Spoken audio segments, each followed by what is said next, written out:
BMC चुनाव के नतीजे आने के बावजूद मेयर चुनाव पर तस्वीर साफ नहीं हो पाई। एकनाथ शिंदे अड़ गए हैं, उद्धव ठाकरे भी सक्रिय हो गए हैं। कांग्रेस ने अपने पार्षदों को अलर्ट कर दिया है, यानी मुंबई में बहुत कुछ हो रहा है। मेयर पद को लेकर घमासान मचा हुआ है। उद्धव, शिंदे और बीजेपी की तरफ से दावेदारी की जा रही है। तो कैसे बीएमसी के नतीजे में फंस गया मेयर का चुनाव, देखिए इस रिपोर्ट में। महाराष्ट्र में निकाय चुनाव के नतीजों के बाद अधिकांश निगम में किस दल का मेयर बनेगा ये तय हो गया है, लेकिन मुंबई पर पेच फंस गया है। देश की आर्थिक राजधानी पर किसकी सत्ता होगी ये तय नहीं हो पा रहा है। बीजेपी सबसे बड़ी पार्टी बनी है, 89 सीटें जीती है, फिर भी वो बहुमत से 25 सीटें पीछे रह गई है। बहुमत के लिए 114 सीटें चाहिए। बहुमत के लिए बीजेपी को एकनाथ शिंदे से उम्मीद थी कि वो साथ देंगे, लेकिन शिंदे साथ की नहीं समझौते की बात कर रही है। बीजेपी पर दबाव बनाने के लिए अपने 29 पार्षदों के साथ होटल में बंद हो गए हैं, सख्त पहरा लगा दिया है।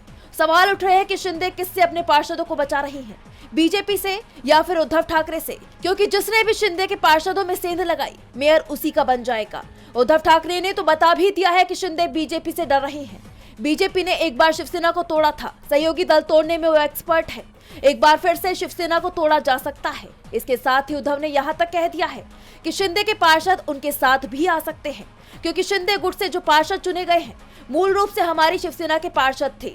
उन्होंने ये भी कहा कि बीएमसी में मेयर हमारे गुट का बने, ये मेरा सपना था। भगवान की इच्छा से ये संभव होगा। इस बीच ये भी खबर सामने आ रही है कि शिंदे ने मेयर पद को लेकर एक फॉर्मूला बीजेपी के सामने रखा है।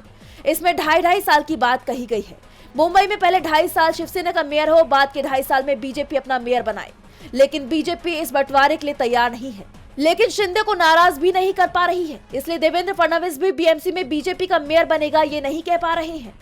जब उनसे सवाल किया गया तो फडणवीस ने बस इतना कहा कि बीएमसी में मेयर महायुति से होगा। अब फडणवीस क्यों शिंदे के दबाव में दिखाई दे रहे हैं, ये जानने के लिए पहले बीएमसी के नतीजों पर गौर कर लेते हैं, जिसमें से बीजेपी को 89, शिवसेना शिंदे गुट को 29, शिवसेना उद्धव गुट को 65, कांग्रेस को 24, एमएनएस को 6 और अन्य को 14 सीटें मिली हैं। यानी कांग्रेस और उद्धव सेना की सीटें जोड़ दें तो ये संख्या 89 हो जाती है।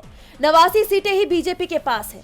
ऐसे में शिंदे के पार्षद जिधर जाएंगे मेयर उसी का बन जाएगा। बीजेपी सबसे बड़ी पार्टी है, लेकिन इसका ये मतलब नहीं कि मेयर उसी का बनेगा। मेयर पद के लिए वोटिंग होगी, सभी 227 पार्षद वोट डालेंगे। पार्षदों पर किसी भी दल का व्हिप काम नहीं करेगा। ऐसे में मेयर पद के जिस उम्मीदवार को सबसे ज्यादा वोट मिलेंगे वो चुना जाएगा। बीजेपी के पास बहुमत नहीं है, इसलिए मेयर पद से वो दूर भी हो सकती है।